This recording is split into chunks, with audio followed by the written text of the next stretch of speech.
Are you gonna?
Are we just starting? Yo, what's up? What's up? Hey, how's it going?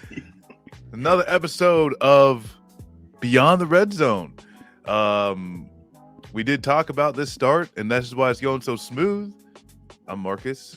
I also host Left Flank Bets, and here with Mac, or Thought Mac Summer today. That's right. Yes, it is heating up. So, Mac, how are you? Other than, wearing the short shorts, apparently. Yeah, I mean, it's 9 o'clock at night and it's 88 degrees outside.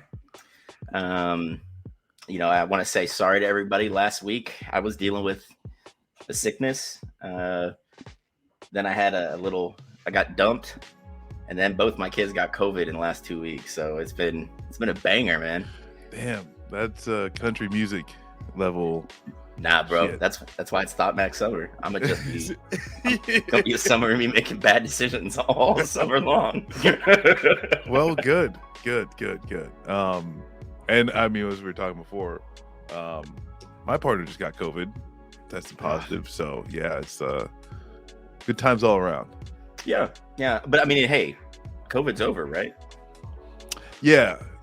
Well, that's what I said. It's like nothing's happening, you're fine, it's not real. I went outside and screamed fuck Joe Brandon or something like that, and then everything's taken care of. I mean, we've moved on to monkeypox, so that's the that's the next big one we are not going to be able to protect ourselves from until like a year in. This season of America, monkeypox. Yes. Well, speaking on NBA season coming down to the finals. That's right. Celtics and Golden State. So, I don't know. Yeah, we're just going to do, I guess, picks, what we think. So, I guess, Mac, do you want to start? What do you got? How you feeling about it? I genuinely have enjoyed the NBA playoffs a lot this year. I don't care what anybody really complains about. Like when they complain about Golden State, winning 3 titles in 5 years, they had a couple down years because of injuries, but the Warriors are one of those teams that kind of had threaded that needle between leaning too much on older players and going full rebuild kind of with bringing in young players. They threaded that needle to kind of keep this team going, and it doesn't hurt that Joe Lacob, and this is going to be quite the number here. The Warriors payroll this year is $173 million. And Joe Lacob is paying $170 million luxury tax. So he's got these deep pockets. Yeah. that are going to keep the Warriors around. And I think basketball is better when the Warriors are clicking, because like for me, there's no two more fun basketball players to watch than Steph and Clay, because they can shoot anywhere on the floor. Clay, even getting over his injuries, like dude is still like a pretty good, wing defender. I mean, look what he did the last playoff game, and then with Boston, with Tatum and Brown, like those two are just ridiculously like amazing. And at one point it was like, Boston sports writers, is it fucking time for us to break these two up? Should we do it? Like they won shit together, and then next thing you know, they're in the fucking finals, man. Yeah. Like, and they've just been dominant. So like for me, Boston leans on defense and rebounding quite a bit. Brown and Tatum carry a lot of the scoring load. I think Golden State pulls this out, but I could see it going 7. I think it's gonna go 7. I think Golden State's gonna take it. But I think we're like pretty much like which teams can get some like third or fourth quarter streaks. Yeah. That's basically whichever team gets a third or fourth quarter streak, and is able to kind of like get a good 10, 12 point run and break through a defense. That's going to really end up, I guess like what is taken. And that's kind of like what it took to be here. I guess each team get to the finals. Where, a lot of defensive wins, especially coming out of the Celtics. But, I mean, this is just basketball in general. Team gets streaky, Yep. If you just got to minimize the opponent's streaks. But I think it's going to be largely a defensive matchup. And I think I saw is like it was the Bulls and the Sixers, like the 96 finals is the last time two top defensive teams made it, as in the final place. So I don't know if we're going to see anything like historically different. But I think you're going to stretch it out and Golden State will take it. Yeah, I mean, another one. This will be like their 7th. This will be their 4th in 7 years. Yeah. And this is their 6th final. Yeah, I mean, you got to think they went to 4 straight. Can't forget 2016 when the Cavs pulled that one out. But I mean, Golden State. It's a well-built team, and if you have an owner that's willing to continue, like just signing checks. Yeah. Like, okay, NBA, here's some more money. I'm not breaking up this team. Here's some more money. I'm not breaking up this team. I just don't know how much longer they'll really be able to do that, because after 5 years of being over the luxury cap, I think you pay $1.75 for every dollar you're over. So, like at a certain point, it gets exponentially worse. Yeah, like is Joe Lacob going to be willing to pay $300 million in luxury tax fees on a $200 million payroll? Yeah. Well, and I say the thing that might is are they working in the background to change some of these rules? One, but then that's all part of the market. So all that's collectively bargained. The NBA still has some time on that CBA, and I don't think that the team governors are really against it because of the way that you can rebuild on the fly, kind of through the draft lottery. Let's face it, you can strike, a gold mine with some of these. We're seeing low first rounders, early second rounders. If you're smart with your money, you go out and get that stud free agent. Like, you can really turn the tide of your franchise around fairly quickly. In basketball, it's easier to do that because it's 15 players and you only dress 12. It's not like it is in a sport like baseball or football or hockey where, you have to build a total, like a completely huge team. In the NBA, you can get away with playing 7 players, like you can get away with that. Yeah. And so like, it's easier to kind of hit the reset button, and get back below the cap and start your clock over again. And I think the owners see that, like having teams like Philly coming from just straight, trash to, threatening to win the East. Going ashy to classy. Yeah. Miami's like back and they've kind of balanced like between a whole rebuild and just bringing in free agents. Excuse me, but like a lot of teams, like it works for them, and it forces front office people to be smarter with the money they spend, and that way you won't see deals like Julius Randle got, Ben Houston got, Allen Houston got, and these are really bad Knicks contracts. So sorry if there's any Knicks fans out there. James Dolan signed a lot of shitty players for about 20 years, but like I don't think you see those deals as much anymore. The big question is where does Miami go from here? Because the big names on their roster are kind of older, and the younger players that are supposed to be coming up to fill those roles are getting ready to become like they're finishing out their rookie contracts. So like, where does Miami go from here? Especially when you're paying max money to Jimmy Butler, and I think he turns 34 at the beginning of the next season. So like, typically that's the age where you start to see really athletic guards like him, like Father Time starts kind of chipping away at what you're able to do. So like it's going to be interesting to see where Miami goes from here. But I mean, they gave Boston everything they had in that series. Yeah, and I think interesting point going to like the owners and at least with the Golden State owner just being able to say like, fuck it, the complete opposite of Marshawn Lynch is like, no, I'm here to get fined. Yeah. Is how long before that's just operating procedure for other teams? Yeah, I mean, I think like a team like the Cavs, you've got a big money owner. You've got like the Cavs shocked everybody this year. They got to the play-in series, unfortunately didn't make it, but that team is built to win, like with a lot of young players. And for me, like Jared Allen was probably the smartest signing that the Cavs could have done, and he's more of a traditional like five, but he's able to get up and down the floor the way that traditional fives can't. So, I think my hot prediction for the Cavs is that if they're looking up, somehow the team's going to get moved to like like South Dakota or some shit like that. You don't say that. Okay. and if we're talking states that the Cavs would potentially move to, don't wish South Dakota on them. And they got to deal with Nome. Like, fuck that lady, man. Fuck that. Change your name to the National Guard. That's right. But moving on to the next, Colin Kaepernick got to work out with the Raiders.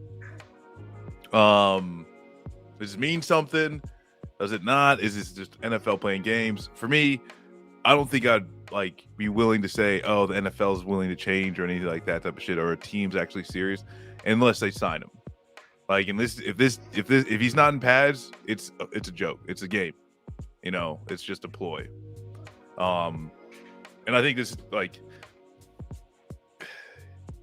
and did he have a workout with the Raiders like a while ago? I feel no, you're thinking of the workout he was supposed to have down in Atlanta that the NFL wanted him to sign a waiver to do, and then he was like, no fucking way, I'm not doing it, and then went and held his own workout at like a high school field. Yeah. Is that the one where he's wearing the socks? Yeah. Okay. Yeah. Okay. Yeah, and this is where for me it's you're either signed to do to play the game or they're playing games. I think the thing that sucks too is that it's like with each day you are out from the game, that's it's just a detriment, Yep. And especially when you talk about position of quarterback, where understanding of like the entire team and what's happening is much more prevalent. I think it was bullshit that a team didn't just he should have just been because there's no he's not good enough. That argument is complete horse shit. Yes, and I think complete horse shit that needs to be addressed, because we saw guys like Fitzpatrick, get cycled through multiple teams just since Cap's been out of the league. Davis Mills is a starting quarterback right now for the Houston Texans. Look at Marcus Mariota's getting a second shot, and I don't give a shit what anybody says. Cap has done twice as much in the NFL than Mariota has in almost twice as long a duration. So like for me, I think the only place Cap fucked up in all this was he should have went to Canada. He should have played in the CFL, because the CFL is a passing league, like straight up and down. It's 150 yards and you have 3 downs to get a first down. Like if there's any place you could really learn the passing game, Warren Moon did it when the NFL came and said, you know what, you're a black dude, you have to go play safety. And Moon's I played quarterback for 4 years. I'll just go to Canada and obliterate the record books and then play in the NFL for like another 18 years, right? Like, so you got Kurt Warner coming out from like bagging groceries. Yeah. And then becoming the greatest show on turf. Yeah. He played in the AFL, the Arena Football League and NFL Europa, but like, see, that's what I would have done. And I think if cooler heads would have prevailed when everything happened, that maybe is what would have happened. Right.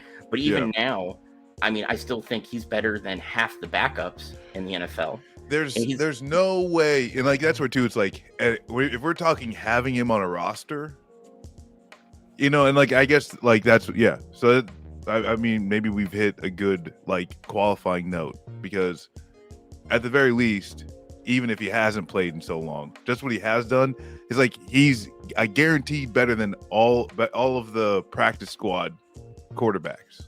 No doubt in my mind. Yeah, I mean, do you look at the backups that the Raiders have right now behind Carr? It's like Jared Stidham, who the Patriots just sent over there, and I can't even the other fucker that's there now. But like, that's a dearth. I mean, you have tenuous quarterback situations in like Houston. I mean, shit, if I'm Jacksonville, why not sign Cap to back up Trevor Lawrence?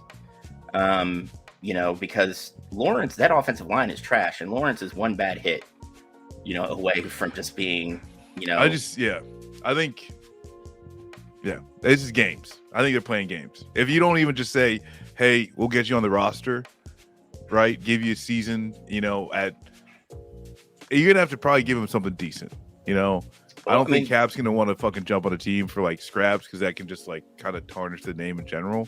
Dude, he already came out and said he'd back up and work for league minimum. Well, he just wants to get back out on the field. Yeah. Well, damn. Then, like, there's literally no reason. They're bullshit. I mean, that's how I look at it too. Like, they're like multiple writers cited like 10 scouts that already said he looks better than half the backups in the league. I'd pay league minimum for him to feed Winston. Yeah. No problem. Yeah. But I mean, I think that they're going to be teams much better off with him in that quarterback room than not. Like, that's, I mean, he's a smart dude. He's been through a lot. If anybody has handled media scrutiny the way Kaepernick has, I'd like to meet that person. And I thought he handled it with nothing but class the entire time. So, like, that's the kind of guy you want to coach up, a young QB. And not some fuckstick like Ryan Tannehill, who, when, the Titans ended up with Malik Willis, they asked him, are you going to help, like, show him the ropes? And he was like, nah, fuck that dude. And like last week, he was like, no, well, I mean, I might have said something. I didn't mean it. He pulled out practice, man. We talk about practice. How the hell am I supposed to make my teammates better by practice? So like, I'd sign Cap in a heartbeat if I was, an NFL GM. I watched a lot of football. I'm still watching a lot of football. I'm still watching USFL. I watch Canadian football, and I look at some of the quarterback play, and I'm like, the NFL is going to call some of these guys. They're going to call some of these guys to fill out a roster come August. Like what? How can you excuse that? I mean, and that's the thing too. It's like, yeah, right. How can you excuse that? But I'd hope, separate from the Cap issue, I really hope there is transitional, there's, trading and stuff like that between leagues. And even, guys coming down, like essentially like, if there's, some players just want to keep going, and like, you may not be good for the NFL, but you can kind of step down and still, like, people enjoy the game and all that type of shit. I'm down for it. I'm down for more games. Yes, I'm the same way. Like, people are like, Twitter is, it's a you or me type of thing. But like, you have people like USFL, man, I'm going to stick with USFL. I'm not watching the XFL next year. I'm like, dude, fuck that. The seasons don't, overlap. I'm literally going to get football from February to like fucking July. That's amazing. And like by the time July hits, like you eat, like you get you're now 15 cents less on your July 4th meal. Thank you, Joe Biden. Yeah, and then you're right back into football season. That's right. Like, with XFL 3.0, baby. Let's go. That's rock. Right. Let's do it. I'm gonna tell you, I'm gonna skip over the A's. I don't give a shit about the A's sucking and no one showing up. Okay, don't give a fuck. All right. Okay. I've seen Major League. I know how the movie plays out. Okay, right? But before we skip, I have the attendance numbers for each team right now. Okay. All right. The LA Dodgers lead the league. Okay, with 47,766 people per game. Right? Atlanta leads the league in overall attendance with over 1 million people having sat in SunTrust. Okay, here's Oakland. They have 186,358 total fans attending 24 games for an average of 7,764 fans per game. You need space. You know what I'm saying? COVID protocols. See, it is the thing. It's safety. Now everyone, COVID's over. The A's, okay, social distancing. You want to hear the kicker when you combine them with when they're on the road, Marcus? They average 23,343 asses in seats when they're on the road. So, like, even a team that bad, the home team fans are still like, yeah, I'll go. Yeah, why not? They're playing the A's, get a win. But I mean, dude, 7,764 fans on average go to whatever the stadium's name now. I can't even remember, but that's 5,000 less than the Pirates per game. Damn. I mean, I don't know. Get rid of them. Bye. Get rid of them. I don't know. That's it's pretty fucked up. Yeah, I mean, honestly, when somebody was like, "Yo, where do you think they're gonna go?" I immediately said Montreal. I mean, Montreal's been dying for another major league team. They got the province just built like a baseball stadium, that could accommodate a major league team. And I don't know if you remember, but when the Rays were having trouble with attendance, they were going to split their season between Tampa and Montreal. And then Major League Baseball finally was like, no fucking way, we're not doing that. Yeah, that seems... Yeah, you're like fucking snowbirding for baseball season or some shit like that. Like, what the fuck is that? The first part of the season in the South, and then we, comes up in the summer, we come up to the Montreal. Yeah, makes sense. See, I've been to both. Montreal's a much cooler city than Tampa, so fuck it. Never been to Canada. I gotta check it out sometime. How have you not been to Canada? You lived in as far north in the United States as you can get. Well, like I was there already. Like I was like, I couldn't imagine it being much different. The thing is too is like where I was in Maine, you gotta drive through 8 hours of potatoes in order to get to Canada. No thanks. And then you end up in New Brunswick, which I've heard tell from Canadians is quite an odd place. And that's the place you go when you don't want to understand what anyone is saying. Yeah, well, fuck it. Hey, if we have any New Brunswick listeners, I appreciate you, but you do speak very weirdly. Now, something that I'm excited to get into. Okay. Bowls. Okay?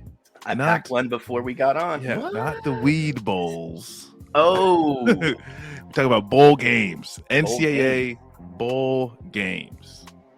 And I don't know, do you want to set this one up? Okay. So this year, there's going to be 43 bowls played.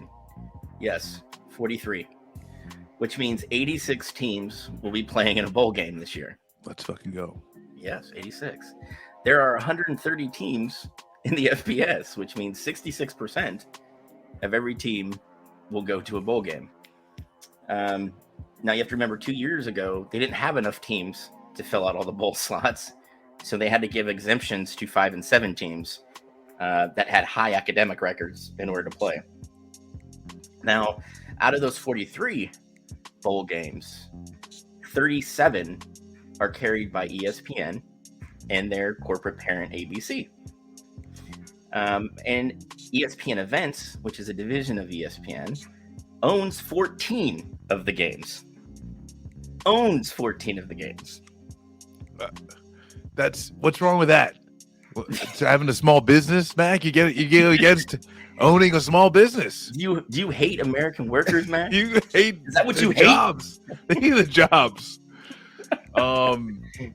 But so and then like instantly when you bring this up, and for me, I'm okay with it because I hope it transitioned into just a longer playoff season. I hope this transitions into a little bit more robust playoff. Why I kind of don't have an issue with this too. The NCAA has already said we can't extend the playoffs, the playoff duration because it'll interfere with the bowl games. They say a lot of shit, you know what I'm saying? But sometimes they, like they're liars. Okay, we know that they lie, so they say one thing one day, and then it'll change, right? Because like that thing too is like when I was growing up with the fucking what was it? The BCS. And before that, you had the Bowl Alliance. Yeah, and I mean, growing up with the BCS, you needed a fucking doctorate in math. Oh yeah, you needed to fucking write your fucking PhD on dark matter in order to understand how this fucking shit works. And so and like that's the thing too. Is like a lot of my youth with the was. We're never going to do a playoff. This works. It actually is the best model. Look at all these computers. And I think like Condoleezza Rice or some shit was like one of the voters, Condoleezza Rice sat on the committee that picked the teams for the playoff the first 2 years. Yeah. Okay, so that needs to go. That shit needs to go away. I mean, like it should just be more teams, right? It should just be going from goddamn conferences, boom, boom, boom, straight into it, right? You got your fucking conference championships, and then you just bang, bang, bang, go from there. And see, that's how I feel about it. Every conference champ should get a chance, and then you have one at-large team. Yeah. And that at-large team for me should come from the independent ranks, and there's only a couple of teams there now. Honestly, I think all independents should be forced into a conference at this point. Yeah, I think Notre Dame should just be like doors shuttered, like completely get rid of it altogether. But the rest of the independent teams, yes, get into a conference. But Notre Dame just needs to completely cancel. Like you're done. We're losing one independent next year when BYU moves to the Big 12. So literally, it'll only be, I believe, Army and Notre Dame, because New Mexico State, I believe, found a conference home. I can't remember if it was Conference USA, because remember Conference USA got raided completely. But yeah, like for me, I just think, and college football is it doesn't even have a real playoff now. The teams are chosen, who go in to play each other. That's not a fucking playoff. That's, and again, it should tell you how bad the system is. If Condoleezza Rice is involved with it, it's not any good. Yeah. Right? Like, Condi can fucking go away. Yes. But like, yes. yes. But we're not getting on that. We're not getting on that platform. Happy Memorial Day. Yeah. But no, and that, like, for me, this is kind of a thing where, like, look at the NBA and how many teams make it to their playoff. Like having some type of this huge amount of teams that play an extra game. Because that's where too, it's like it's less a tournament, it's less who deserves to play to be number one, and more of a celebration. It is like bowl games in a lot of ways are just a seasonal, celebration. It's the icing on the cake. And especially, I mean, like I remember knowing a lot of guys that played for Bowling Green and getting to, when they got to go to a bowl game. Like these motherfuckers were really excited. Yeah, and for the smaller conferences, that makes sense. Yeah. But for me, you look at, like, speaking of Bowling Green, they play in the MAC, right? The MAC has a bowl tie-in with the Bahamas Bowl. How many people do you know from Bowling Green or say Oxford, Akron, Toledo? How many students do you know that could actually go and attend that fucking game? Well, I mean, there's a large Bahamas community Okay. In northeast. No, I'm just joking. No one goes. No one gets to go. Yeah, you know what I mean? It's because it's too expensive. I mean, even for students at Ohio State, they're getting priced out of the opportunity to go watch the Buckeyes, in bowl games, because the university puts packages together that the students cannot afford to pay. So what do they end up doing? They go to boosters, because boosters are going to throw money hand over fist. So you're not like guys like me and you, right? Like, say we decide to pursue graduate studies in Columbus. I mean, I think that would be a shit show, because you and I would just get into trouble all the time. But that's neither here nor there either. But say that happens, you can't tell my mom to be DD though. So. Yeah.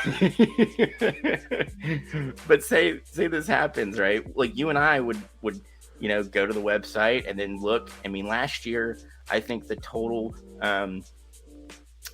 package for the Rose Bowl, all told, was like $12,000 for the package that the university put together.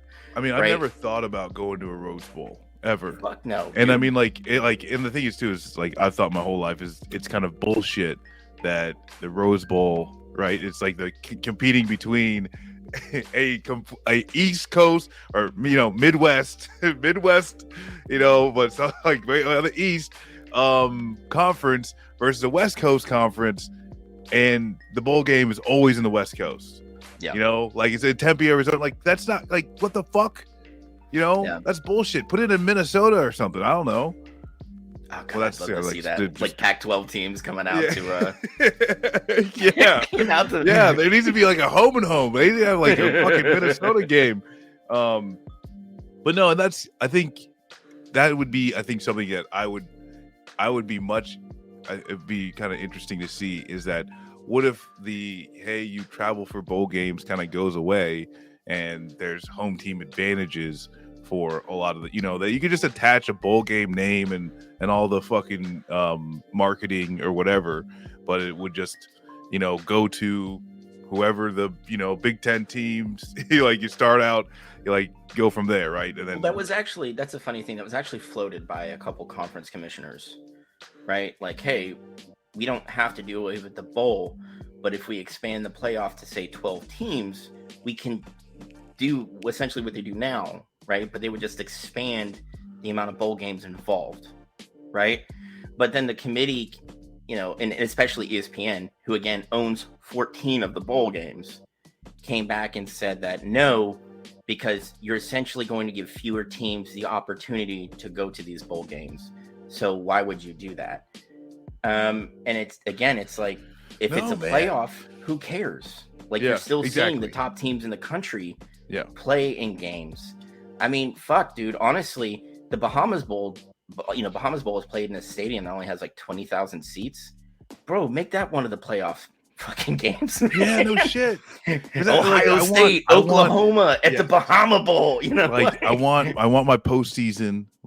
I like American healthcare is. Not how I want it, but how it is. Okay, you have access to it, but you need to win in order to get it. That's such a damn indicator of our country, man. You gotta be a winner. You want to go to bowl games? You've got access. Well, win. I mean, shit. Why not just put healthcare attached to the bowl games? You want healthcare?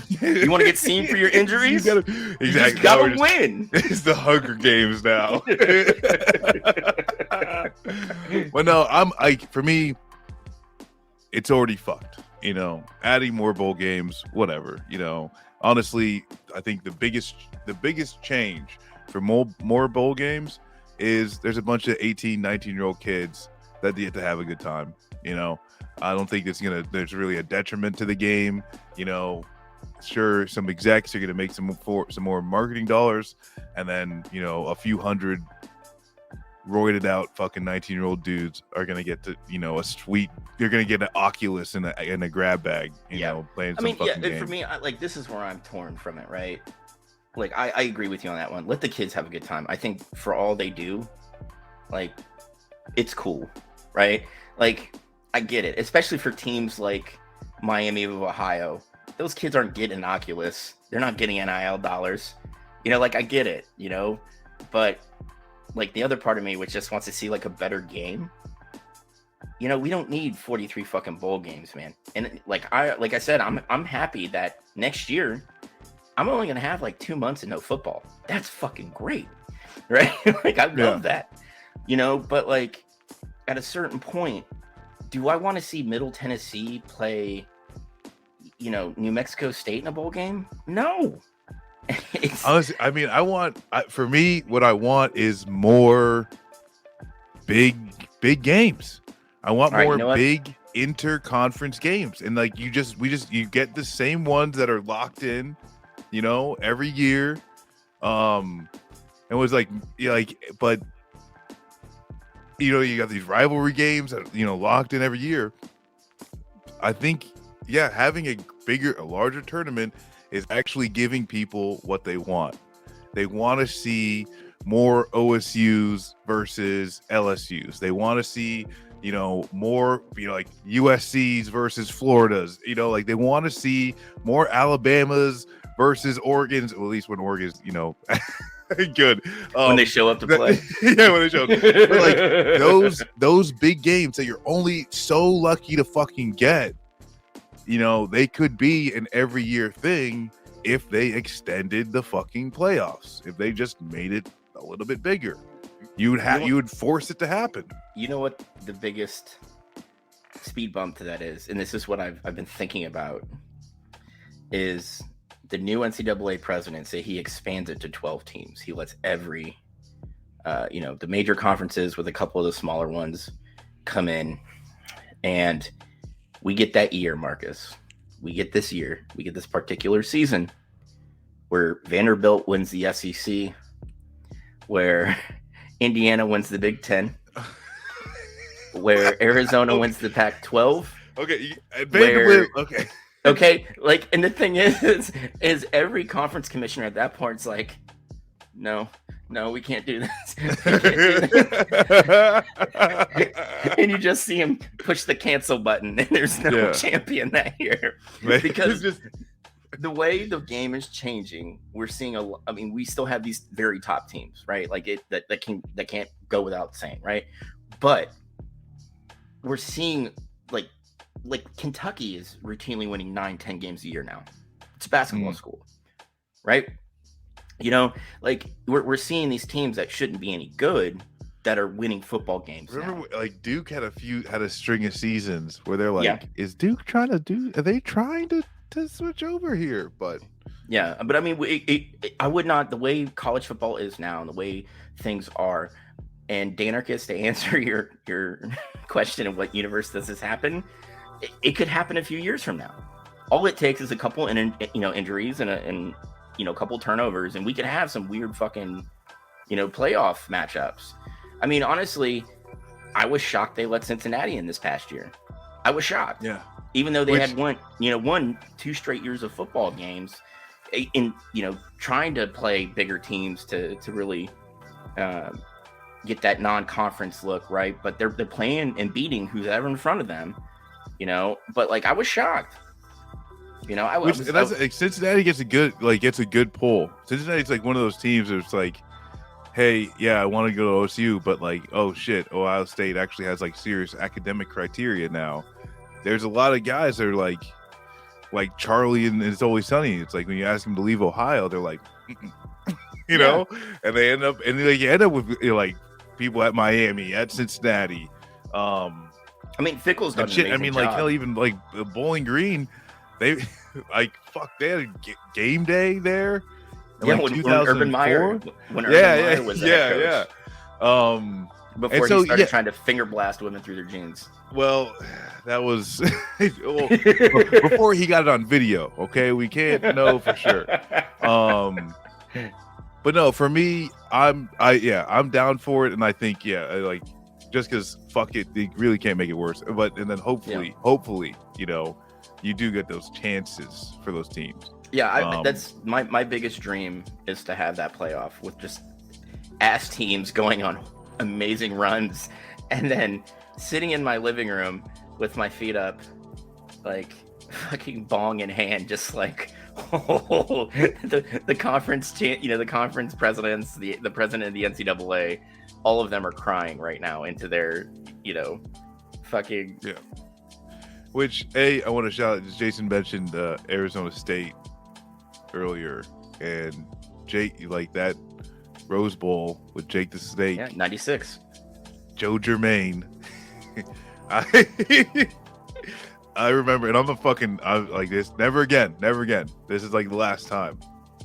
Me and my brother, it was like, like fourth quarter. We were like, fuck, we lost.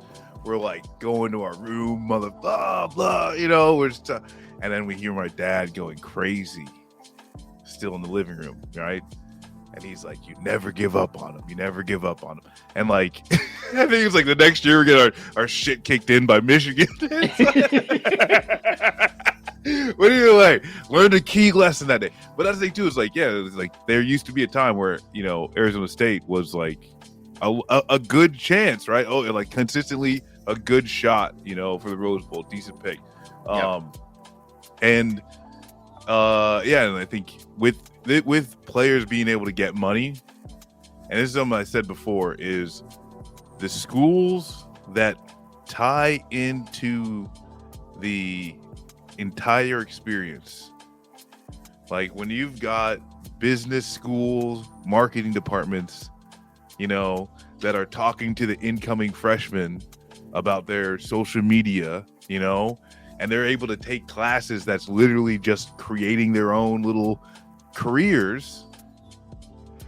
Those are the schools that are going to be able, like, like the mid-tier schools are going to say like, hey, yeah, you could go to this bigger school, but if you come here, we are going to make you your own brand. You may not, like, you're going to make it, you're like, you're still going to have a good chance to make it to the NFL, but you're going to be making money right now.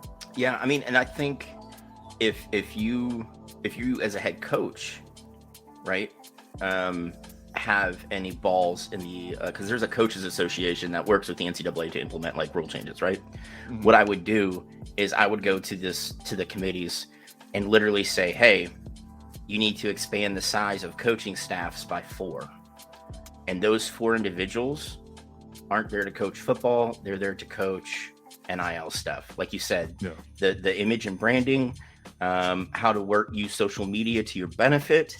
And on top of that, one of those people is a financial advisor who works with everybody on that roster that has NIL deals to help them manage finance. Because the NFL, look, for years, ended up with superstars broke until 2005, when during the rookie symposium, every team started sending a financial manager. And literally, dude, the level of bankrupt NFL players since then has dropped by like 80%.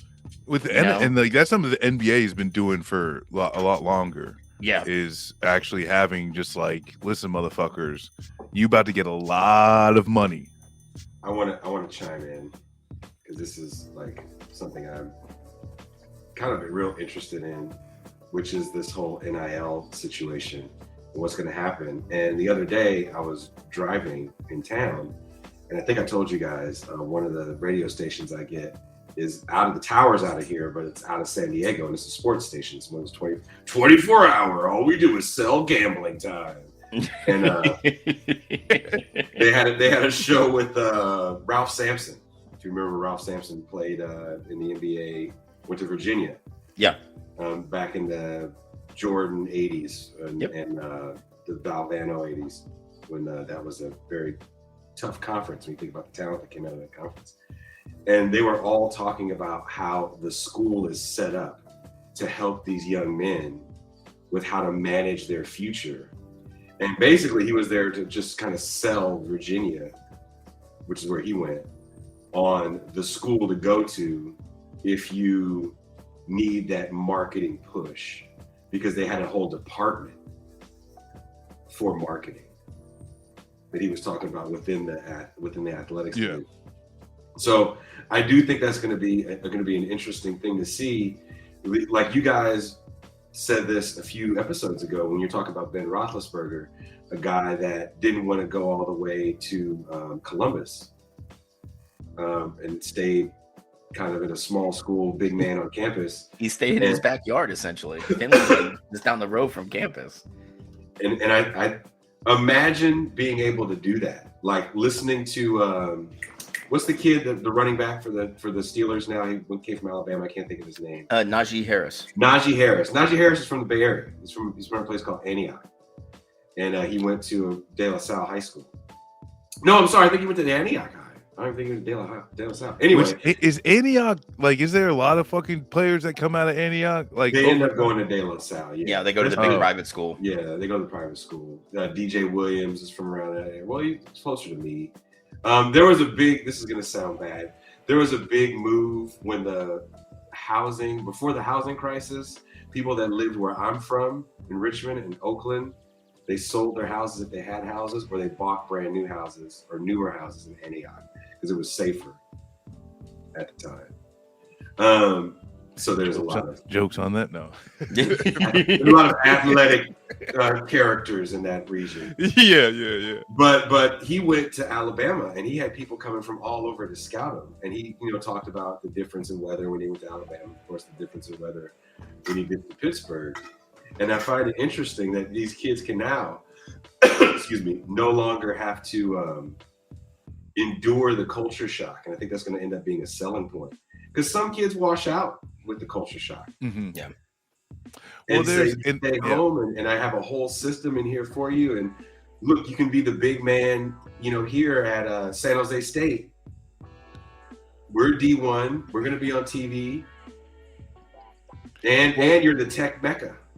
And I think like part of it too is that the amount of people that it actually takes to make it one high school superstar is not just the parents. It's not just the parents and the coach, and especially nowadays, because I mean, I remember a kid going from my high school, like he ended up playing safety for West Virginia, and I think he might end up getting picked up on like a practice squad or some type, something like that. But like, and we also had an offensive lineman go to Nebraska. Like that was like the wild, oh my God, right? That was like a huge fucking thing. But in the offensive lineman case, he went there and completely fell apart because his whole apparatus that supported him, the amount of people that were there to make sure that he was drinking his shakes and making it to the workouts and all of the things that made him a star went away, and he was just another freshman. Because like that's also too is like that cycle of you're nobody as a freshman. Yeah. You wake it to your senior year in high school and like you are the number one, and then you got to start all over. And by the time you're fucking 18, that fucking flip is a huge humbling that a lot of fucking a lot of people just can't deal with. They don't have their support structure, their family, their friends. Well, see, I think that's you just nailed it right there. Is that support structure, right? Yeah. That's the important thing when you remove a kid, especially a kid who's probably been hounded by media, whether it's local or maybe state level, since he was a sophomore in high school, maybe even a freshman. And then you take him from the place where he feels safest, and he goes to the big school where, oh, you only ran for 98 yards and 2 touchdowns? Well, we expect 103 out of you. 100 yards and 3 touchdowns out of you. And then everybody's dogging him on sports talk radio, just if he's out in town getting something to eat, yeah. You remove him from a place where he had support, or she, I apologize for that, he or she had that kind of support. It makes sense why there are certain athletes that want to stay home. Or there are certain athletes like Najee Harris who came out and said, hey, this moving from, Antioch to Tuscaloosa was kind of fucked. And let's face it, Najee Harris is a black dude who went to play college football in one of the most racist towns in fucking America. Right? Yeah. So, yeah. I mean, I think it's a testament to Harris himself to kind of grapple with that kind of sea change culturally, but also just saying, I'm going to make the best of it. And now he's one of the most important cogs on maybe one of the most important teams in the NFL. Yeah. He's also been a dude that's like really stepped up, and let people. Jesus Christ, Jason, why did you say? God damn! I was trying to be professional here, Marcus. I was trying to be pro. I was trying to be a pro, and he fucked me up with that one. This is too much. But I think Riviera makes a good point too of like even like there's a social media aspect of it that's probably untouched, because like, and that's the thing too is like you got someone coming on like, no, we're gonna help you hook up your TikTok. Yeah. We're going to help you come up with your own YouTube channel and all these things. Because the thing is, too, is that's going to be, that's the free incentive, right? If a college can say, hey, you're going to come here, hey, like you're not have to fucking go anywhere. We're going to fucking make sure that you are making money now, and so that's like a kind of double-edged sword. Not only do you not leave your support structure, but now you get to support your support structure. Yeah. I mean, dude, I love NIL. I love it. I love that the sport that's benefited most from it is women's swimming, not college football, not college basketball. Women, female swimmers are making a ton of money. And honestly, a lot of it ties into the Olympics. Yeah. But they're cleaning up, man. I love this shit, dude. I got a big plan to go down to my alma mater because although D1 is fighting it tooth and nail, our very based senior legal counsel at the NLRB said that collegiate athletes are allowed to form unions now and tie it to NIL. So my alma mater's D2. And that's like honestly too. That's where. I think maybe too, like we can have a whole nother conversation about the potential for this, but I don't think we've really touched on too of that. Where does the professional unions, right? And I really, really hope, I really, really hope that the league unions are thinking, how do we make sure that the younger versions of us aren't getting exploited? Okay. How do we, This is I'm going to hit on it real quick, Marcus, and then we can do whatever you want. But keep in mind, Major League Baseball is locked out this year, correct? Yeah. Okay. Do you know that in the collective bargaining agreement, it's agreed upon that minor league baseball is not allowed to organize? Yes, I didn't know that. Yeah. And did you see that multiple minor leaguers, released their fucking pay to sports journalists and on Twitter, and one minor league baseball player made $76 over a 2-week period. Jesus, $76. Jesus. Okay, now, so that should tell you that the most powerful unions in this country, while working very hard to solidify their positions, are not doing the same for what you would consider minor leaguers. And that's which I don't know. And this might just be touching into like fucking Fisher capitalist realism shit, where like people literally can't fucking pull their heads out of the bucket to breathe. Yeah. Like, because it's something that just seems natural for my thought process of like, hey, now that these kids can unionize, we should show them the ropes. Like, why not do something? Yeah, I mean, that's what I don't understand. Why would you put it in your own CBA that the minor leagues are not allowed to organize? It's mind-boggling to me. And even though that with the new deal between Major League Baseball and Minor League Baseball, they said, listen, we're going to work to pay them more. We're going to make their living conditions better, because you have to understand there's very few independent owners of minor league baseball teams now. For the most part, the three teams, the single A, double A, triple A, that they streamline down to. There's no more rookie league ball. There's none of that, right? They're owned by the parent organization now. Yeah. So the days that you go into the mom and pop triple A team, like say in Durham, which has been an amazing, experience, great stadium, everything's decently priced. And the minute they got bought out by the Rays parent organization, the prices shot through the roof. Like the average AAA ticket now is like almost $28, which before, which is like, yeah. They were like 10.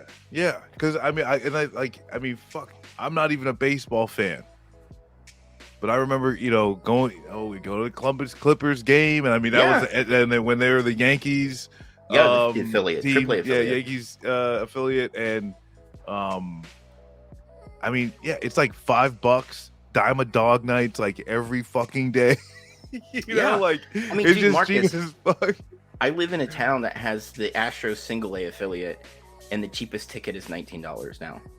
Yeah, for single A baseball, and I'm just like, it kind of took the fun out of it, because like before COVID, they had their first season. I get like a $7 ticket. They had a bunch of local like brews around. They had like a whole bar right over the right field wall. It was a fucking experience, dude. You went there to kick it and watch baseball, right? And now I can't afford to do that shit. I'm what you would call the poor. Yeah. Right? Well, fuck, I'm going broke over buying COVID tests. Yeah. I can't fucking buy any tickets for shit. Yo, excuse me, minor league baseball owner. I would go to a game, but I just had to buy 6 COVID tests. Yeah. Thank you, Joe Biden. Thank you.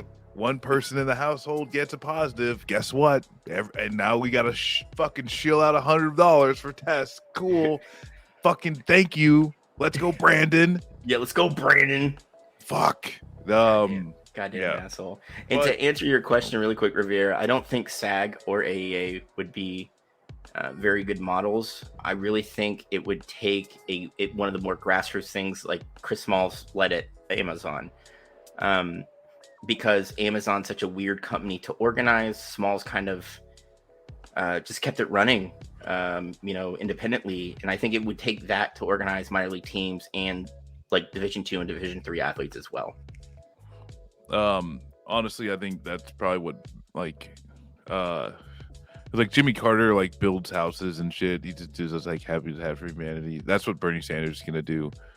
Bernie's after his last Senate run, he's just gonna end up just trying to organize minor league baseball. Now listen, you sit there and you throw a ball, expecting to go to the majors. Yeah. But guess what? You're just an injury away from that not happening. We gotta make sure you're protected.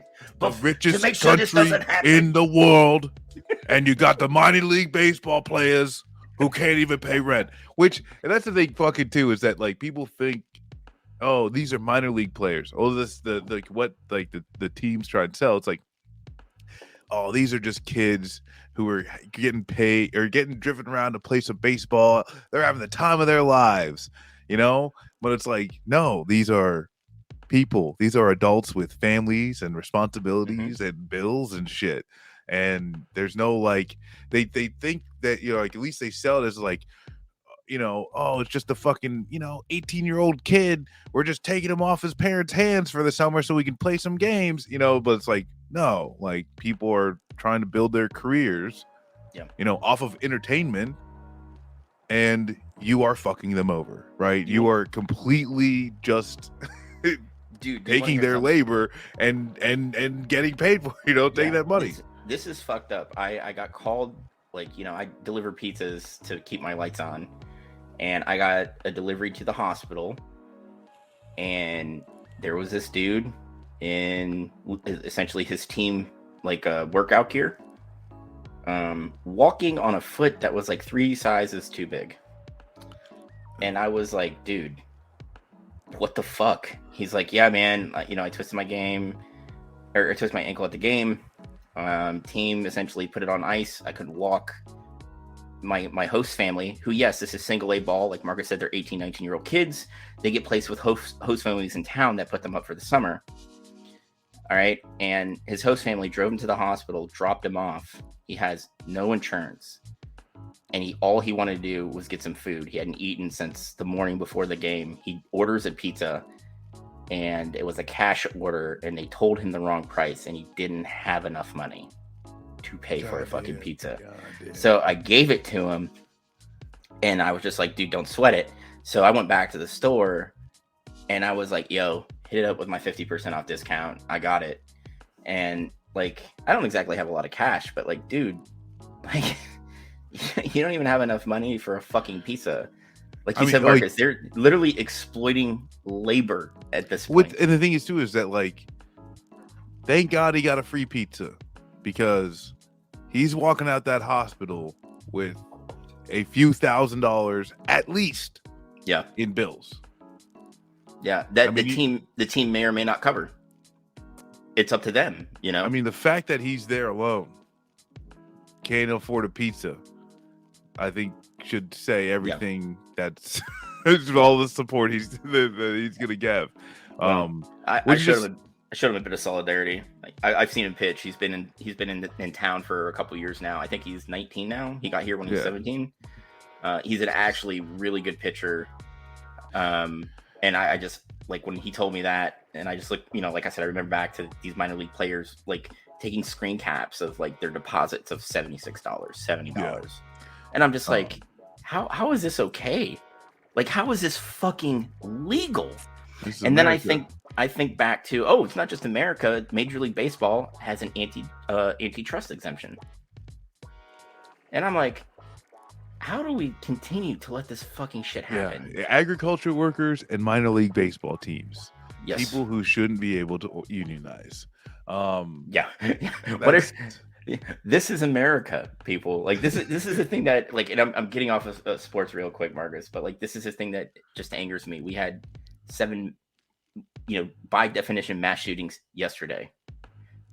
We have the people who literally pick the food we eat, that the state bends over backwards. The Supreme Court has codified that they are not allowed to unionize, or they make it so difficult that it's almost impossible.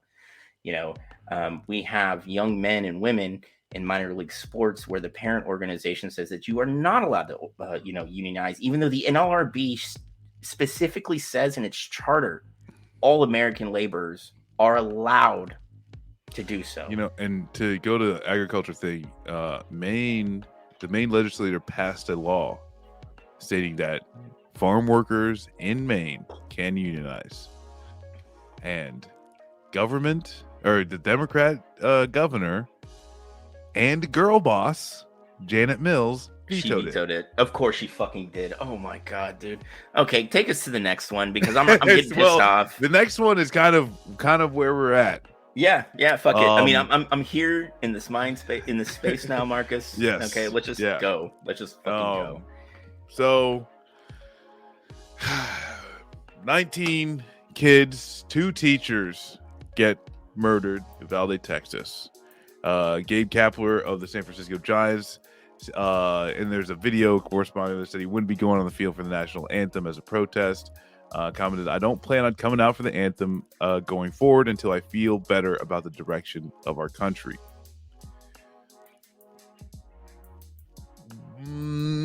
What do we got? At least, and so the sports aspect of it, I think Steve Kerr might be nice to mention. Steve Kerr as well, and his press conference where he, just explained how his frustration with what's going on. For me, I don't think this is necessarily grandstanding or, a fake, I feel like there is, we live in a very post-political country, in which case people's actions that they think are political do not yield the results that they believe they should, and like George Floyd protests, like, one of the largest protest movements in our country's history, and 2 years go by and like Joe Biden's just signing an executive order limiting some things that have been illegal in almost all fucking police departments, chokeholds and all these things. He only makes it illegal for federal police, but then he's also giving more money to police departments. Yeah. When it comes to these shootings, which, fuck, I remember Columbine, Dude, I was going to MEPS. I was at MEPS when Columbine happened. Yeah, ready to defend this fucking country, right? Yeah. Fucking younger me. If I could go back in time, I would just smack younger me right in the goddamn face. Yeah. But then it's like with Sandy Hook, and then like Parkland and the March for Our Lives was huge. And then, I don't think people are saying, oh, this is a good way to propel my career. Let me jump in on this. I think there's a lot of people who are frustrated to the point where they're just doing things that they are wouldn't normally do because they don't know what else to do. And the video with this guy Kepler, it seemed like he was kind of in that position of, I'm just so sick, I don't know what else to do. Because honestly, too, it's like Kaepernick, he's only even able to imagine his actions with what Kaepernick used to do, And so even with these, like, people are just so frustrated and they're trying to do something that will hopefully create some type of change. So that's what I see this is. Well, Gabe Kapler's kind of a weird dude anyway. Like, he was like a 5-tool phenom. Ray, I think it was a Ray system. It might have been Boston. I can't remember which one. But he never quite panned out. Had dealt with a lot of injuries. Got into managing early, and I say early because like he's only like 39, and this is his second managing gig. So like, Kapler is a dude that marches to the beat of his own drum. But to kind of go with Marcus, like, this is a dude who's lived a very, I would say, he's lived a privileged life. He's a straight white dude in the United States, right? But there is a certain frustration that goes along with watching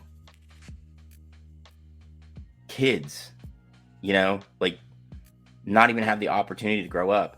And the thing is, we've fucked up so bad in this country that this is normal. This is our normal.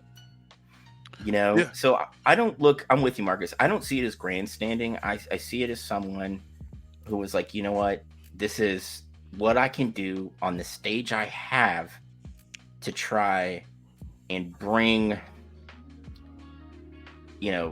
this to light that, yes, there are people that are frustrated with it rather than letting it go. And like you said, Steve Kerr said similar things in his press conference and even backed Gabe Kapler. And you notice, look at the area where both of them work. The fucking Bay Area. Yeah. Yeah. And then has anybody else in any other professional sports town done anything? No. They've put out some bullshit statements.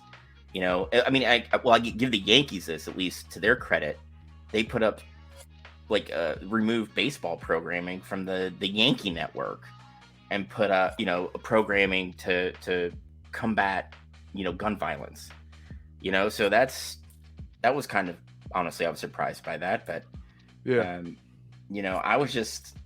I'm kind of floored that other managers and other coaches are not doing the same fucking thing, And yeah, because the thing is too is like not coming out of the dugout for a special song, like that's not exactly a heavy lift, right? Yeah, like that. Because for one thing, it's like they're just trying something.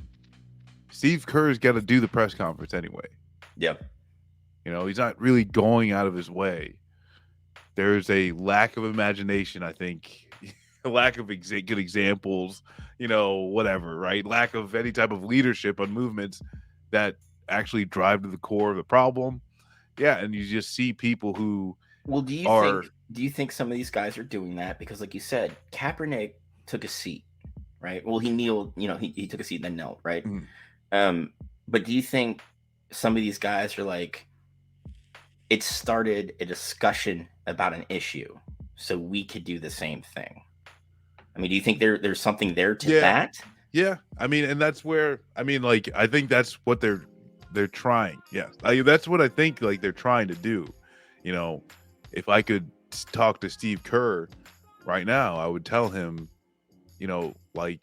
look seriously at what just starting a conversation actually results in, versus like, hey, how do we actually start building society so that, people feel genuine security, because and that's where it's like the loose thing of just random shooting. There's a lot of like specific ideologies that can go into a lot of different ones, but I think where it's like you kind of get the overarching thing is people at the end of their perceived or real end of their rope. Yeah. And so how do you actually create a society where people don't feel that way? How do you make sure people are guaranteed certain things so that they're like, there is no fear of economic loss of life and all of these type of things? But that's not something that I don't, like Steve Kerr or Kepler are really like equipped. These are fucking coaches. These are sports coaches. These aren't public policy experts. These aren't like community leaders.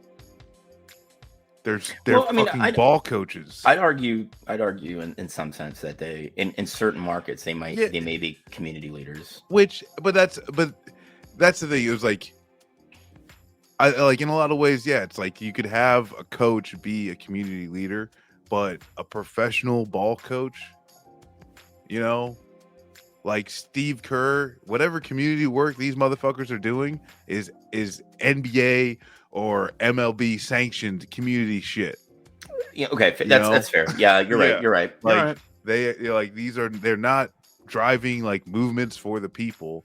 And so that's the thing too, is that like these are people with the platform without the tools really to fix the problems that they're trying to. And yeah, I mean, like nothing against them, like our society lifts up Steve Kerr. Our society lifts up, Gabe Kepler or Kaepernick. We lift up these people that like, so we're listening to what they're saying. Why should we care? Yeah. I mean, I think the biggest kicker in all this is that because this is so ingrained in our society, like this isn't something that not stepping out from the dugout for the national anthem to start a discussion is going to solve. Like this is going to take a group of people, and I don't mean a small group of people.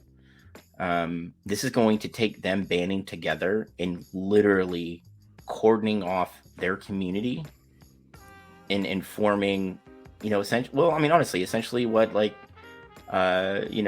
Newton did, essentially what Hampton did. They cordoned off their communities and took care of themselves.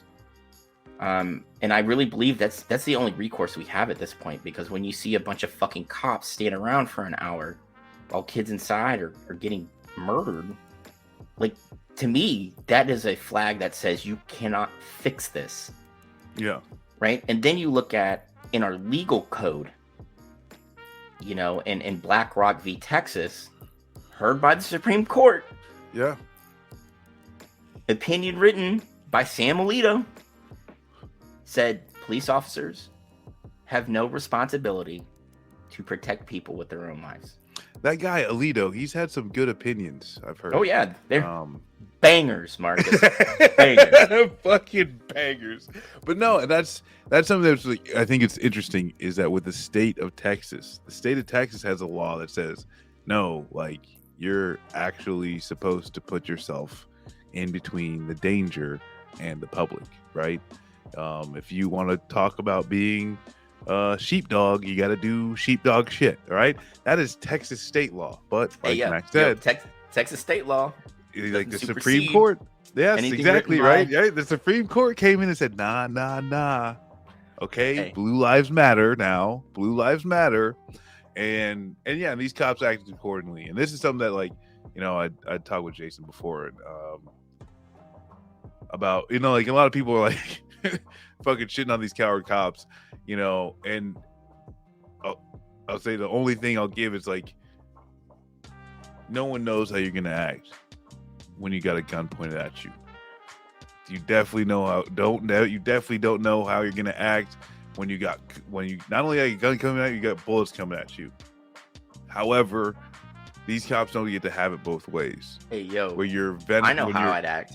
Well, no, see, and like, but that's Mac. That's the thing. It's like the first time, right? The first time, like going into it, you can never guess, you can never know, you know.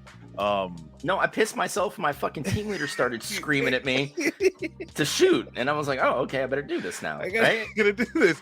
But the thing is, though, is you can't have it both ways. To which, you know, you are in the public eye, the sheepdog. Blue lives matter. We risk our lives and all these fucking things, and then you cower outside of the door for an hour.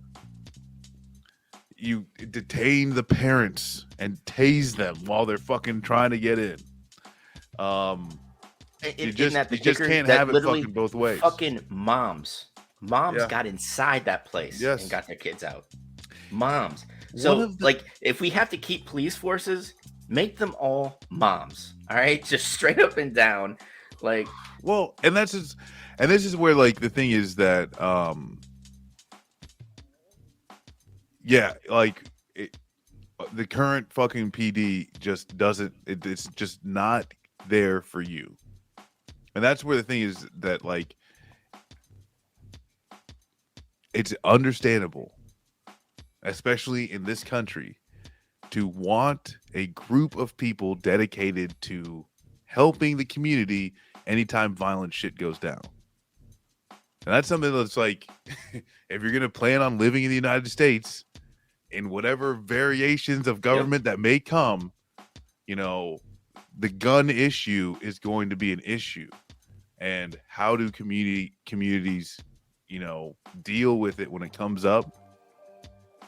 Probably going to take some type of coordinated armed group, you know, that, and, you know, and so, like, how does that work?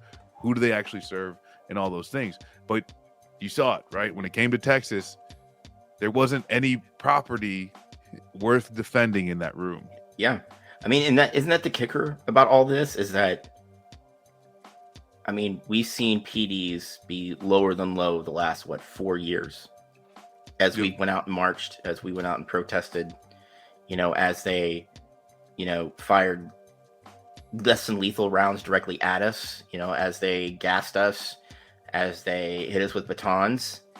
But I think the lowest point I felt for policing in America is when that fuckstick sat there and was like, you know what?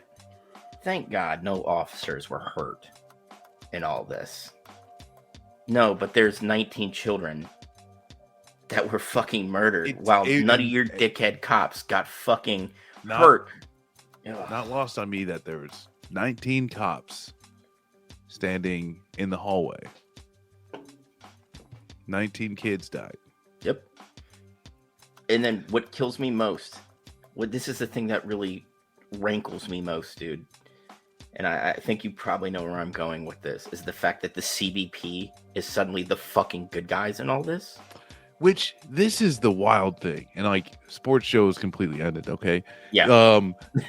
There was an off-duty Customs and Border Patrol, a CBP, off-duty CPB that was getting a haircut. And this is the most American shit you ever hear, right? So, off-duty CPB getting a haircut gets a text from his wife that there's a school shooting at their child's school. The off-duty officer borrows his barber's shotgun. And keep in mind, he probably got a high and tight. That's all I'm saying. He probably got a high and tight. Borrows his barber's shotgun and he is actually in one of the initial stacks. So like they literally having off-duty motherfuckers come there and then make entry into the school. Yeah. This whole thing was a fucking shit show. Yeah. But like that right there, the fact that like some dude just getting a haircut can be like, hey, homie, like, let me get your fucking shotgun. I need to go defend my kids because there's a school. Like, this is America. And I can't, like, it's maddening. It's like that. Yeah. It's so fucking wild. Yeah. I'm tired of seeing kids go home in boxes. That's it. That's where I'm at. Right? Like, no child deserves that. And especially in a place where they're supposed to be learning and hanging out with their friends and feeling safe and having fun. Yeah. And now, we have kids who are less perturbed by the fact of school shootings because they've done, active shooter training. They've done all these things. This is part of their day-to-day life. While parents are like, I don't know how my kid could be so nonchalant about this. But this is the world that they've grown up in. Yeah. And it infuriates me that in this country, one, I think you all know me well enough by now that I want to see burnt to the ground, recycled at the studs, and then we build something better on top of it. But a country that at one point Marcus and I both put a uniform on and supposedly fought for, like, we can't unfuck this. Like, how do we pull out all this money to send to people in Ukraine, but we can't unfuck this right here on our doorstep, man?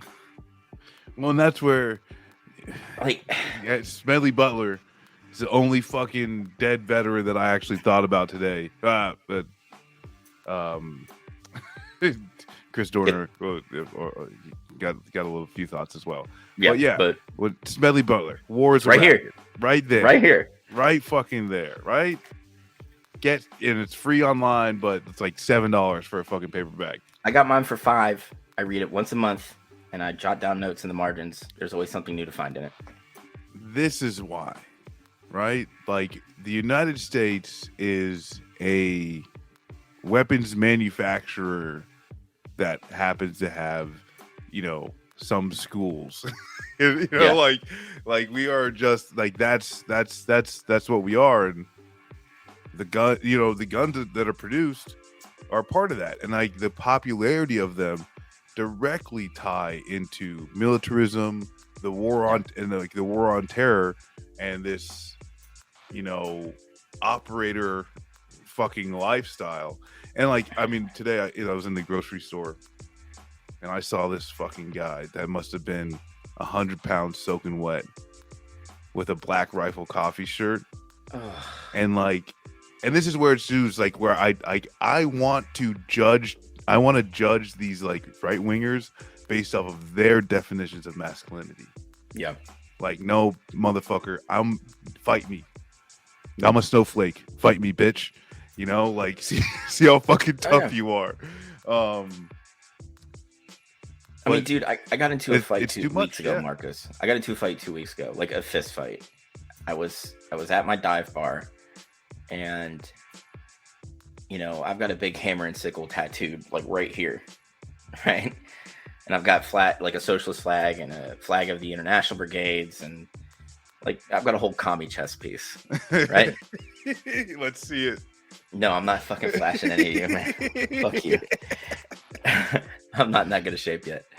When I hit my physical goals during Thought Max Summer, I will. I'll do a whole episode with no shirt on. That's what I'll do. And OnlyFans first, and then we'll move it over. Nah, I'd give this shit away for free because that's what the people want, Marcus. All right. All right.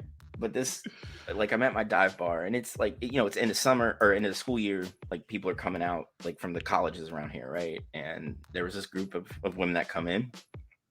I don't think I got nothing of it. And there's this big fucking stupid, like, meathead Green Beret, and that's exactly what he was, right? And my boy that was working the door put him out, right? Like, he's like, you got to go. You have to fucking go. Well, he only kicked him as far as the property, and because of they're wiring it for fiber optic, they marked the property, and it's only like 5 feet away from the outside porch where you can go smoke a cigarette. So this bitch was just sitting there, right? Just John. And he's like, "Yo, man, why'd I get kicked out?" And I looked like I'm outside smoking a cigarette and drinking a beer, and he was like, "Yo, like why'd I get kicked out?" And I asked him, like, "Why did you get kicked out?" And apparently, this group of women that fucking came in, you know, they had transitioned. Right. So he started making horrible comments to them. Right. And that's why my boy put him out. And then my boy Dev was outside with me. And then he looked at Dev, who's a giant black man, like, and I mean giant, like 6'8", like probably 320 pounds. Oh, damn. Long dreadlocks, tattoos on his face. All right. You know, like big motherfucker. And he decided to drop an N-bomb at Dev. Right. I'm like, "Yo, Dev, man, you actually have a real job that you can't get in trouble for losing. So I got this one." And Dev's like, "All right, dude."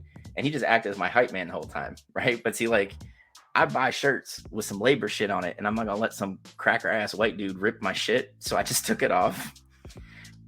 Right. And he's like, "You're a fucking commie?" And I'm like, "Yeah, bitch." Yeah. Dos Vidania. That's right, dude. I just fucking... Bro, it wasn't even that hard, dude. And this is like a bit like, you know, he's got beach muscle and all that shit, right? And I put him down. He's like, "I'm never fucking coming here again." And I was like, "Bitch, don't." Yeah, take your creatine muscles and get the fuck out of here. Yeah, I was like, "Bro, we don't deal with that shit here, man. Everybody's welcome at this shitty little bar, like that sells $2 PBRs, man." But like, it kills me that some of these right-wing stupid motherfuckers that talk about toxic masculinity is not a thing. We need to be more manly. We need to have guns and lift weights and you know, do all these horrible things to women like men did back in the 50s. And it's like, bitch, you can't even win a fight against a 40-year-old man with 2 fake knees. Like, fuck you, dude. This is yeah. You like when you look like it's so amazing. It's like Ben Shapiro, Charlie Kirk, and Jordan Peterson. Oh, Mr. Fivehead himself. Okay, so we got Charlie Kirk, Mr. Fivehead. We got Ben Shapiro, who's like what, like 3'5", like on a stool, and then you got Jordan Peterson, who was in a coma for like a fucking year because his daughter made him eat an all meat diet. You know, like Jordan Peterson is no longer able to hit go live without crying. Yeah. And somehow, right, like these men, they're manly, man. They're manly. It's like, no, just let me fight. If I fight you, you gotta give me your YouTube. You know, like if I win, you just give me your YouTube channel. Oh, dude, yeah. Give us. You know what? We're gonna extend this to any of you fucking right-wing motherfuckers that may be lurking in the background. Marcus and I will fight you. Yeah. Crowder, bring your gun, Crowder. Yeah. Bring it. Because I'll fucking grab mine right here. Dude, we'll have a little shootout. I don't And when I smoke you within the first 3 rounds, I'm going to teabag your corpse and I get your YouTube channel. And then Marcus and I are going whole hog on that shit. Yes. But this is all in Minecraft server. So yes. Oh, absolutely. Because we don't condone shooting. No. But it's the frustration, right? Yes. It's the frustration of these. It's just the lies, right? And this fucking fake manliness bullshit. And this is where too. It's like I think, you know, it adds to it. You know, it adds to it. This is where it's like some of this shit is just so fucking problematic.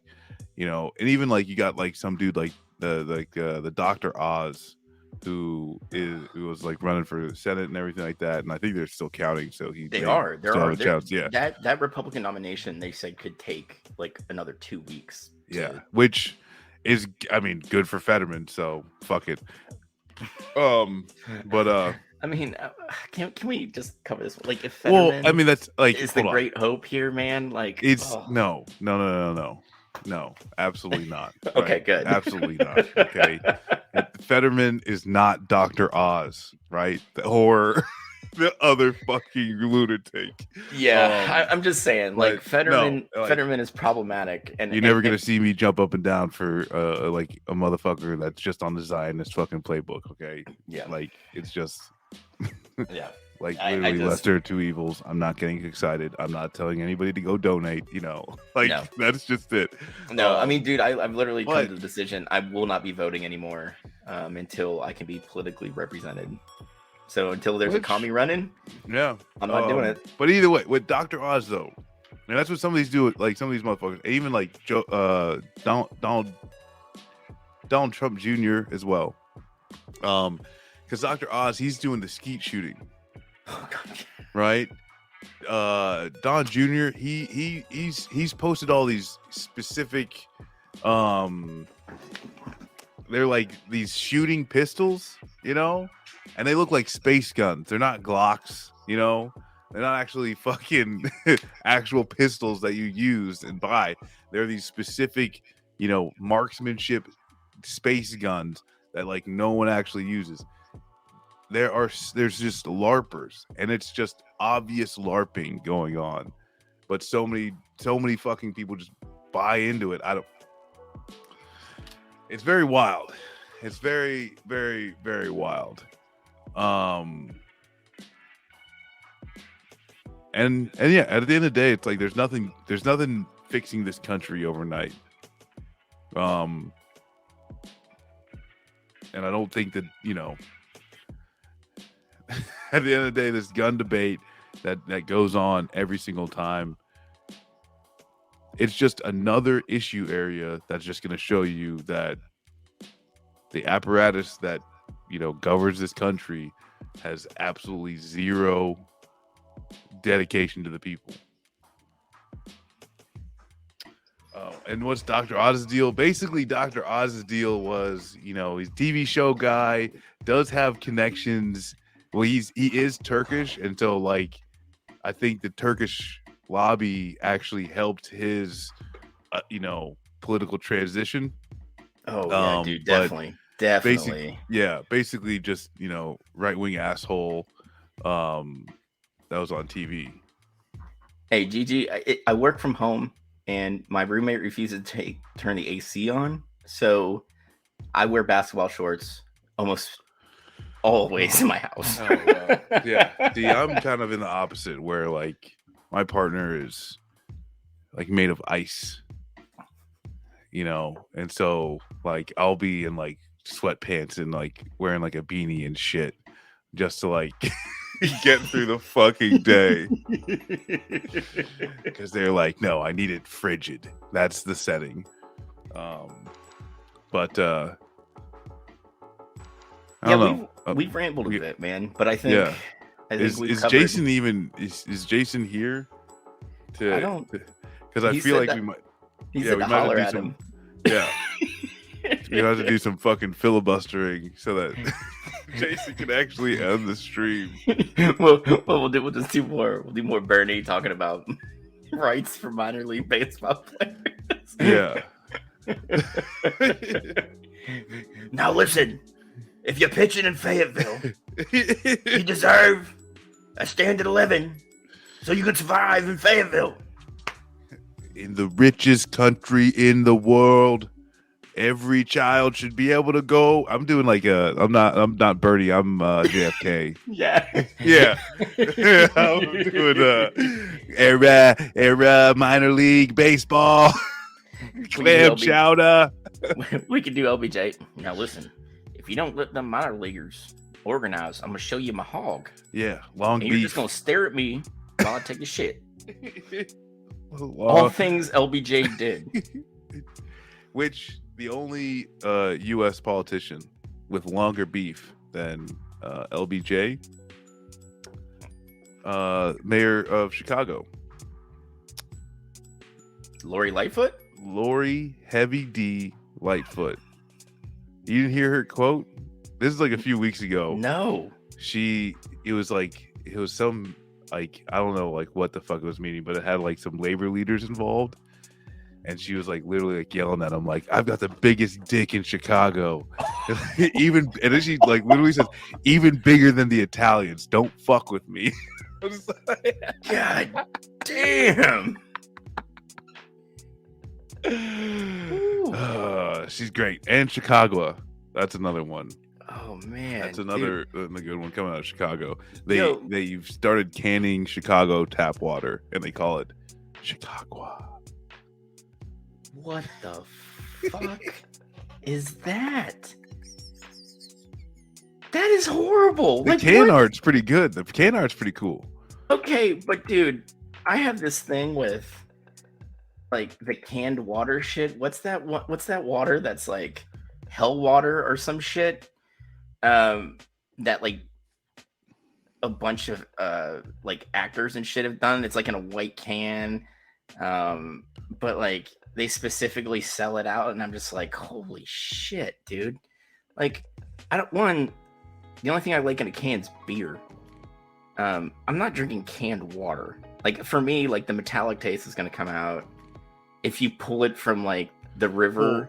Like beers, right? And this is the thing too, is that you're actually supposed to pour it into a glass.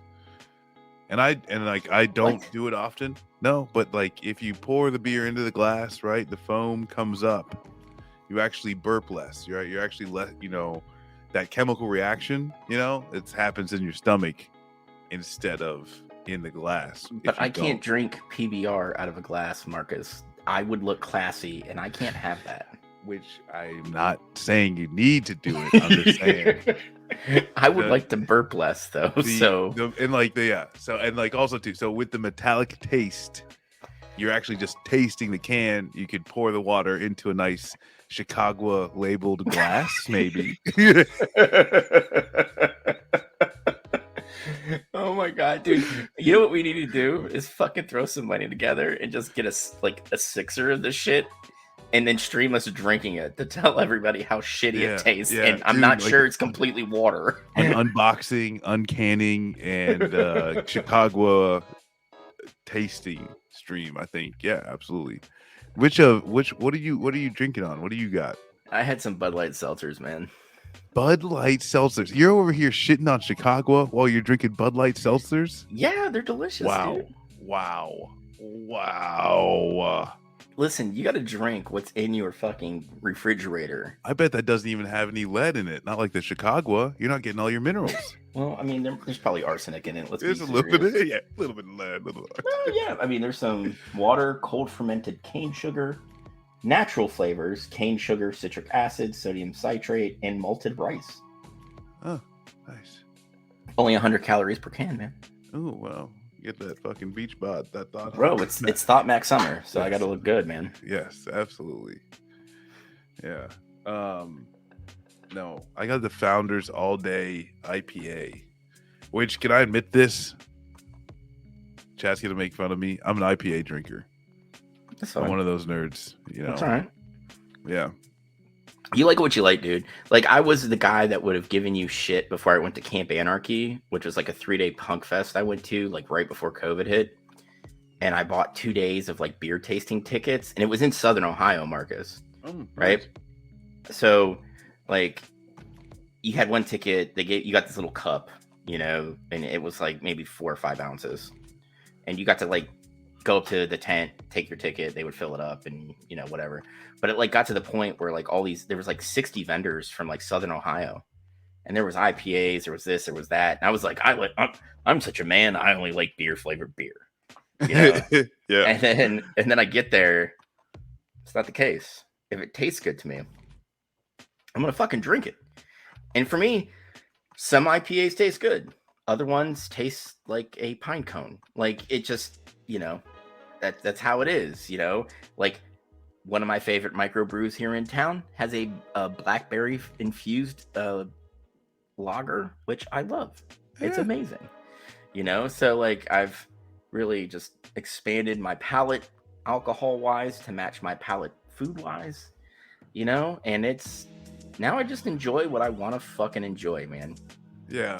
So, and that's where like, and I mean, when I was, like bartending and like working in restaurants, I like worked for this one place that had like 40 beers on tap and like held like 100 beers in general.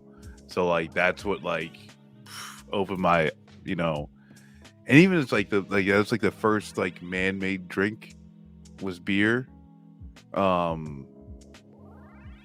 like, I don't know, it's like I ended up getting into it, and then that's kind of like what I said. I was like, I'm like a big fan of red ales. I do like red ales. Yeah, red ales are fucking legit. The Hefeweizens, when it starts getting into basically the seltzer beers, I'm not a big fan of those. Yeah, but that's the thing too. It's like I don't think I'm drinking like a Bud Light, or like any of that type of like when it comes to like Bud, fucking Coors, Millers, and all that type of shit. Like at this point, it's like now I'm like, nah, I'll just take a water, thanks. Danarchist has it. I drink stouts when I have the money, but when I'm like scraping, like towards the end of the month, PBR Yingling, man. Yeah, I'm all right with that shit. I don't know if it's still. Oh, there he is. I'm so sorry, y'all. I'm so sorry. We were just talking about alcohol, so it's okay. I am so sorry. You're good. Thank you, everybody, for watching the show. Thank you, Mac and Marcus. Your checks are in the mail, and by the mail, I mean the digital wallet, which is very different than your prison wallet. Remember that? Jason pays us in Ethereum. Yes. Used to get paid $100. We used to be equivalent to $100 an episode. Now we're getting 10 cents an episode. Yeah, because same amount of Ethereum. Yeah, Jason had to listen to the crypto guys we were all giving him shit about a couple weeks ago, last month or whatever. And now he's like, yo, I got you guys. Get this. We don't have to do like Apple Pay. I got you Ethereum. We can track every transaction on the fucking website. We can track it all. It's decentralized. Yeah, and then he started going on about, you ever heard about the yacht apes? Like, come on, man, let's get in on this shit. I don't even want to say this. I want to say this on air. Yeah, I want to say it on air. I won't say it on air. I was going to say something. I won't say it on air. I can't even say it jokingly. I'll say it. Y'all don't know this motherfucker. I won't say it on there. I hella want to say, God damn. Say it. We challenged Charlie Kirk to a gun battle on the stream while you were gone. In Fortnite, though. You might as well say it. And I hate doing shows in this room because you can hella see this room. It's a nice looking room. Yeah, it is. You got a nice comforter, man.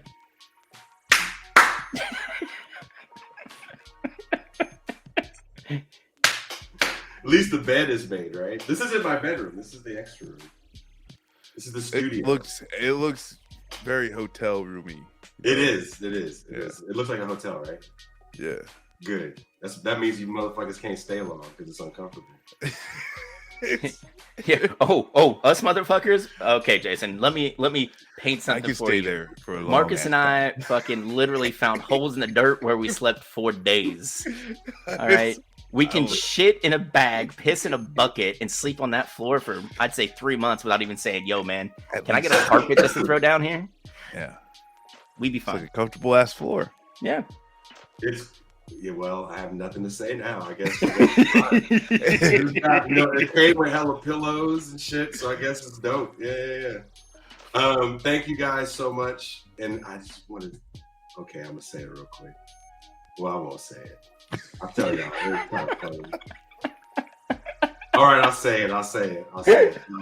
Because I don't know how much I can talk, and I'm so scared for tomorrow because I feel horrible. So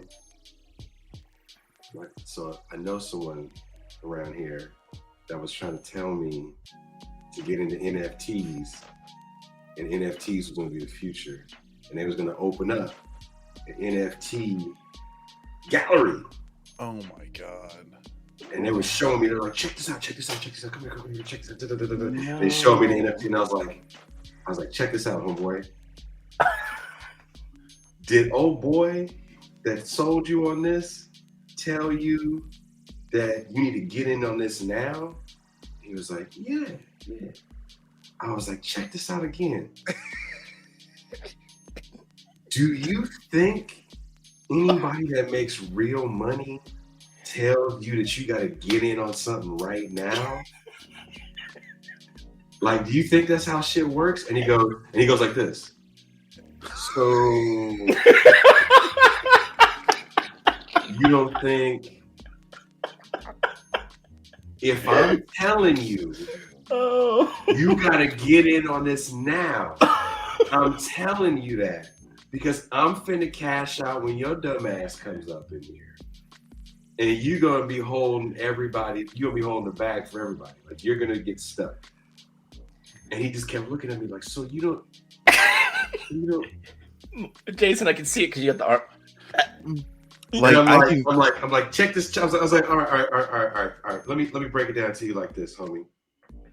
I made a lot of money when I was your age in real estate and real estate finance. And those are two kind of tangible things, right? Property is tangible. I can hold it. I can live in it. I can resell it. I lost my ass. I was like, you think I'm down here because I just want to be down here? Bitch, I lost everything. I sold everything that I didn't even know I could sell. Did you know you could sell belts? Actually, yeah. I've been that broke before. Did you know you could sell everything? I was going to Buffalo Exchange, which is a used clothing store to buy your clothes in Berkeley, with 2 garbage bags full of shit. I was like, and if they gave me $15 for it, I was like, whoo, I'm rich now. Like I lost everything on something tangible. Yeah. So what I'm telling you is what I know. If somebody tells you you got to get in quick for some make-believe shit, this is make-believe? And Come on, man. He didn't realize the bottom had already dropped out of NFTs already. Yeah. Gone. Gone. And the thing is, I don't know if you saw Seth Green. Yeah. He was gonna make his own. They did a trailer for this NFT show, which is awful. It was bad. It's so bad, Jason. But he got all his apes gone. Right? He got the scam. Someone took his apes. Somebody took his apes. Yeah. Yeah, but now they can't make the show because he no longer has. That's why he was asking for the apes. Look. And hey, everybody, we talked about how minor league baseball players are being exploited. You see how this man trying to pay us right now? Jason's over here like, yo, Marcus, get on the fucking blockchain, bitch, so I can get you your apes. I only pay you with apes. You're only getting apes.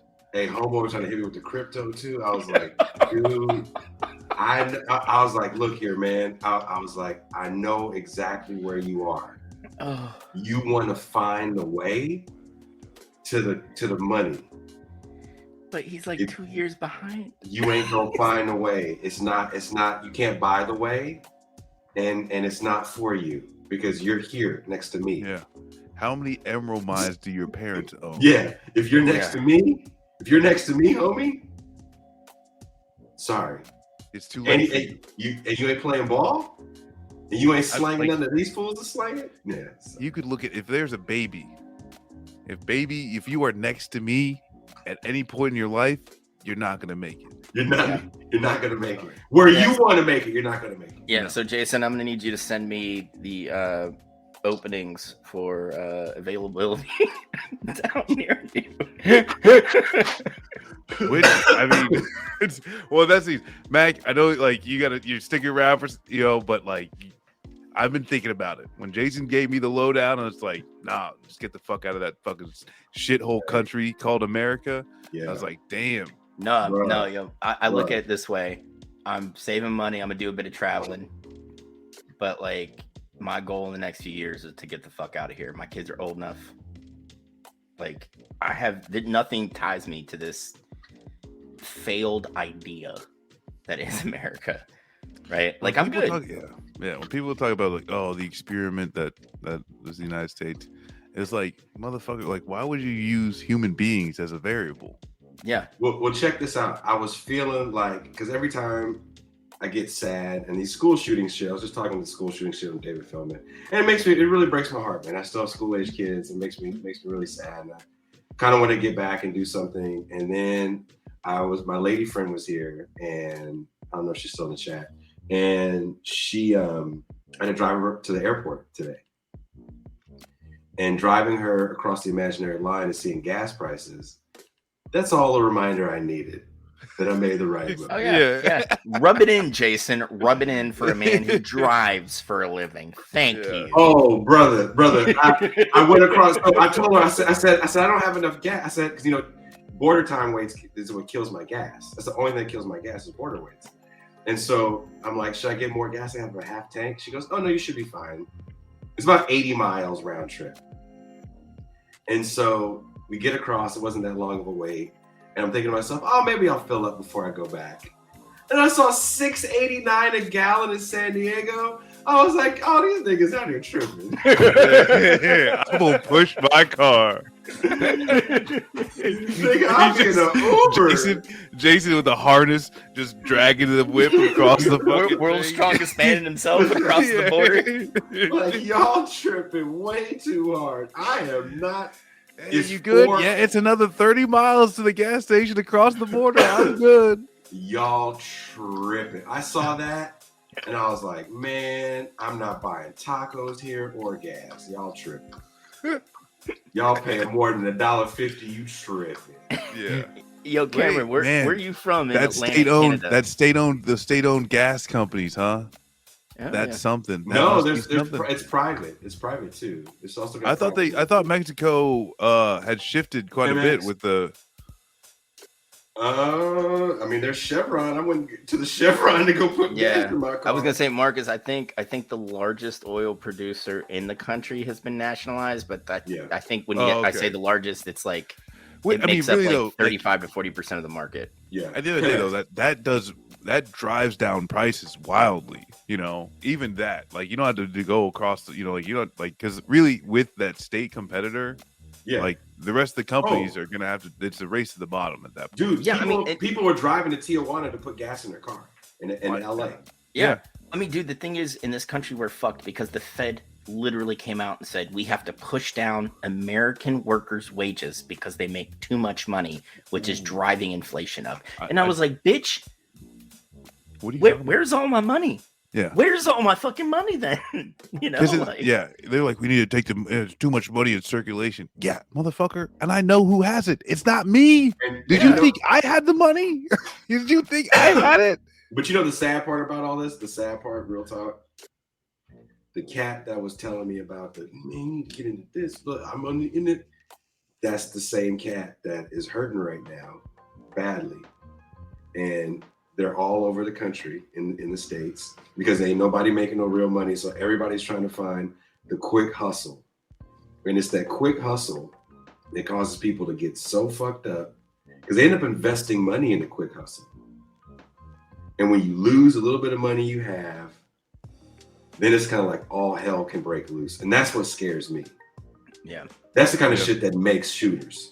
Yeah, no. And that I think that's like what we were talking about earlier. It was like, someone, whether it's perceived or real, hopelessness, and not only the availability of guns, because this, we were talking about, earlier, it's like other, like the United States wins when it comes to guns, but the guns exist in other places. Murder exists. There's, the U.S. doesn't win when it comes to murder, but somehow we're the only country where kids can't go to school, and it's not like, oh, fucking the kid of some the kids of wealthy people keep getting kidnapped. No, it's just indiscriminate murder, and for what? Yeah, and that's the kind of shit that scares me because I see dude as a desperate cat. He's a good cat, but it's that desperation that gets us to go, oh, well, this is the dream, right? It's like, no, homie. You actually live in a dream right now. You actually, you and your wife are happy in a place you can afford. You actually see your friends. Like, start focusing on that shit. Yeah. All that glitter. I hate to sound like maybe I've watched too many of these pimps on YouTube with Marcus and Matt beforehand. But all that glitters is definitely not gold. And quit trying to chase that shit because it will bite you dead in the deepest, darkest regions of your mind. Yeah, but what did glitter was his cup. Marcus and I need that. It was a Marcus nice and I cup. need that. Well, the cup matched the shirt. And Yeah. that's something that I had never seen before. I've never seen That was drip on another level. That was Yeah, like, I mean, damn. but you got to give the man some credit for accessorizing well, right? Yeah. No, I'm just impressed. That was some funny shit. Yeah. Well, thank you guys. Thank you guys for checking this out. The audio only for this will be up Thursday when it drops on Spotify and wherever else you listen to podcasts. I don't even have that cool thing I used to say back in the day. Remember that Marcus used to tease me all the time? He used to have this saying at the end of the whole thing. Wherever else you get your podcasts. Yeah. Oh, yeah. You get it on the. Oh, Pascal always does it. You find it on iTunes, find it on Spotify, you find it on anywhere you find your podcast. So this is revolution. This is revolution. Well, now you guys can listen to a really cool riff I wrote while watching too much Tron. Thank you guys.